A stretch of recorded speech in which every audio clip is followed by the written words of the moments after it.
Alright, so you have your bow. On today's episode, we're going to talk about form and muscle memory so you can shoot that bow accurately. I'm your host, Rob Gillow, and welcome to Traditional Tips and Trips.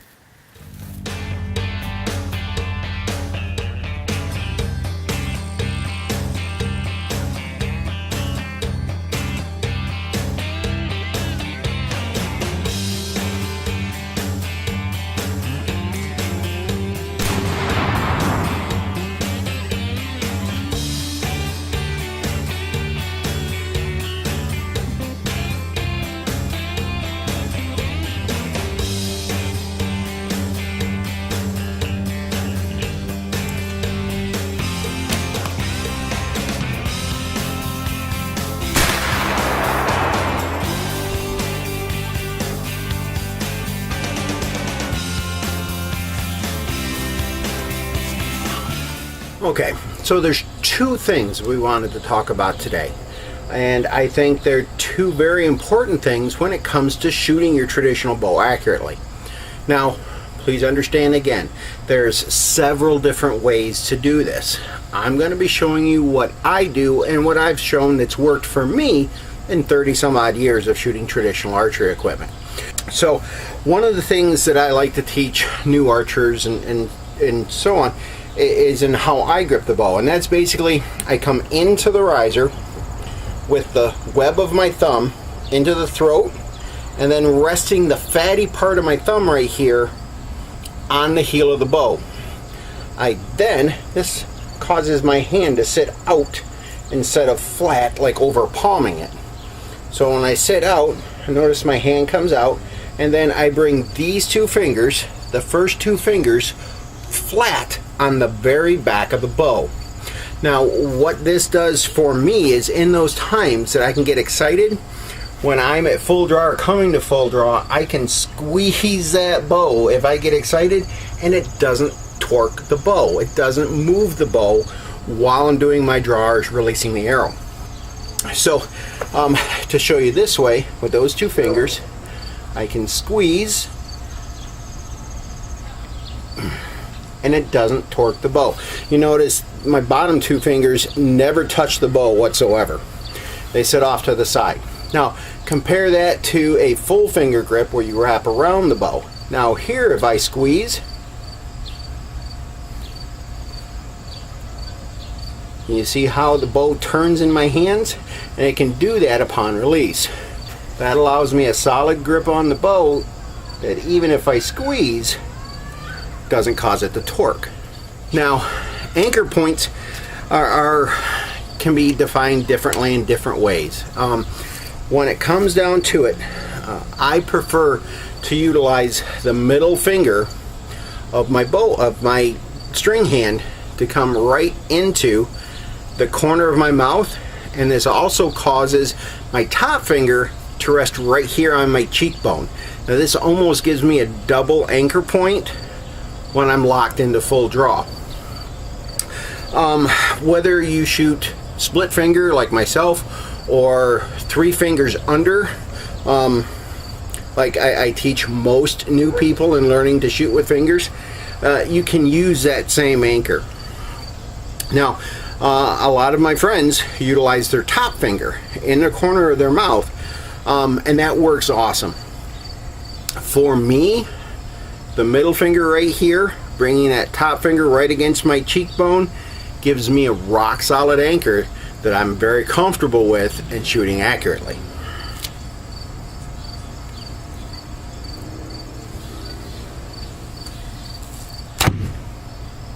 Alright, now I am not the first person to say this, and I certainly will not be the last person to say this, but one of the most important aspects of what you can do in practicing and becoming accurate with traditional equipment is what is called a lot of times bag shooting or bail shooting.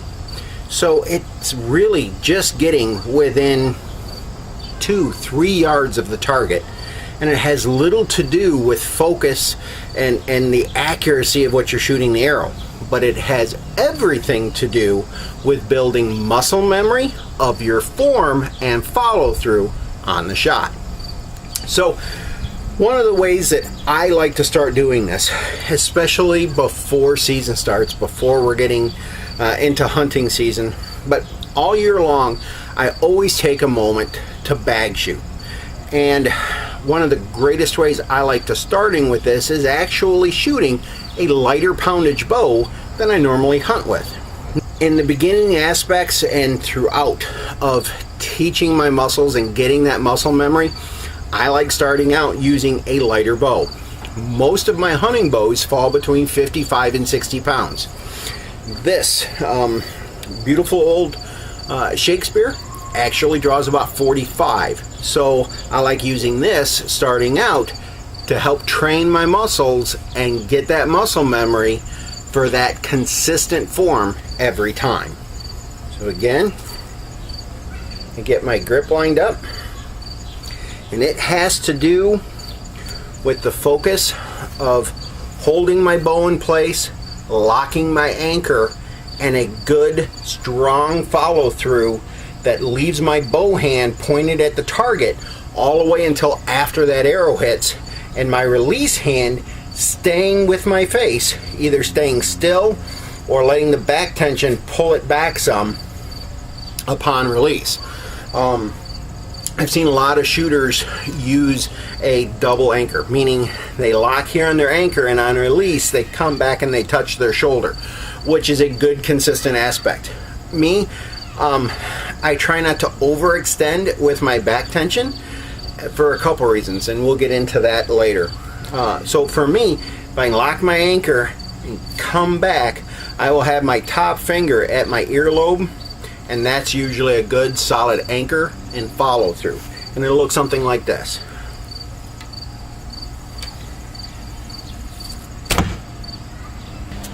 This type of practice, this bag shooting or bail shooting, is all about form.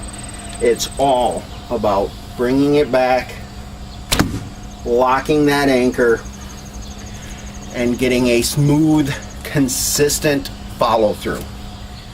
Now again, I love the aspect of a lighter bow and being able to train your muscles and getting that muscle memory of your anchor, your form, your lock, your release. I don't like shooting that a lot though, because I don't want to spend all of my off season shooting a 45-pound bow and then expect to pick up my 55 or 60-pound bow and be able to draw, hold it, and shoot the same thing. If I've trained my muscles at a certain weight, then it's hard to go back to the increase and get everything to do the same. So where I think working with a lighter poundage bow some throughout will help you get the mechanics down correctly, you still want to go through and conduct this same type of practice with your hunting bow or the bow that you shoot tournaments with, or that on a regular basis.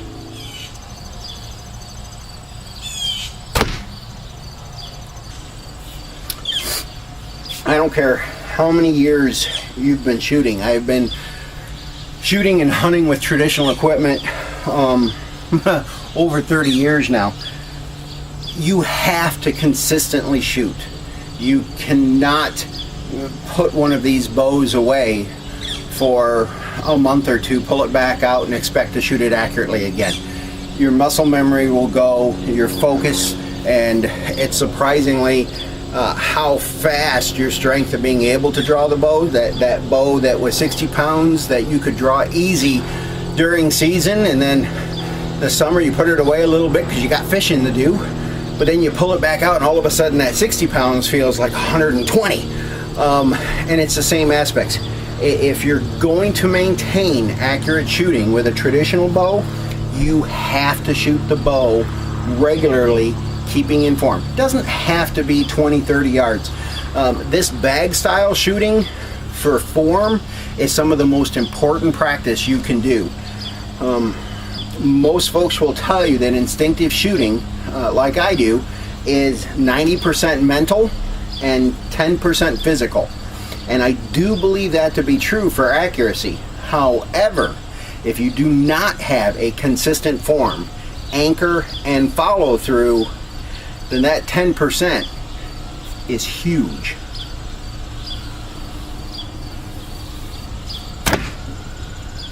Well, there you go. Bag shooting or bail shooting. Some of the most important practice you can do in gaining accuracy as a traditional bow hunter. Starting out with a lighter poundage bow to build and train your muscles, and then continue it on with your regular hunting bow or shooting bow to maintain that muscle memory. As the Olympic archery coach Terry Strickland once said, practice makes habit. Perfect practice makes perfect. Now, whether you're an instinctive shooter, gap shooter, or one of the other styles, that good, strong, solid form and follow through will help you become the most accurate with your traditional bow and arrow. Now, stay tuned for next show, as we're going to be announcing our winners of our giveaway, and we're going to start getting things ready for the upcoming of our opening spring turkey season. Until then, keep your broadhead sharp, your powder dry, and we'll see you right here on Traditional Tips and Trips. Hi, we wanted to take a moment to introduce to you the new Whitetail Intruder by Gillow Outdoors. This is the easiest grunt call you'll ever have to operate. All you have to do is put a heavy breath through the call.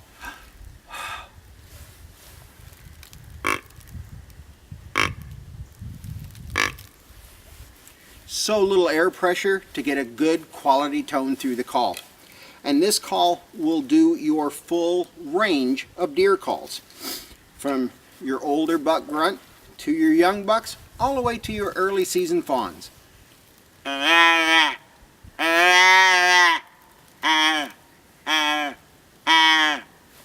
And all just as easy to operate. Now, just like our rival call, if you're stuck in your stand and you see that coyote pop out, remove the flex tube, and we have the built-in mouse squeaker.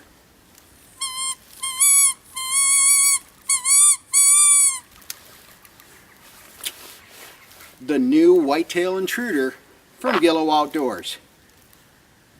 Check it out today.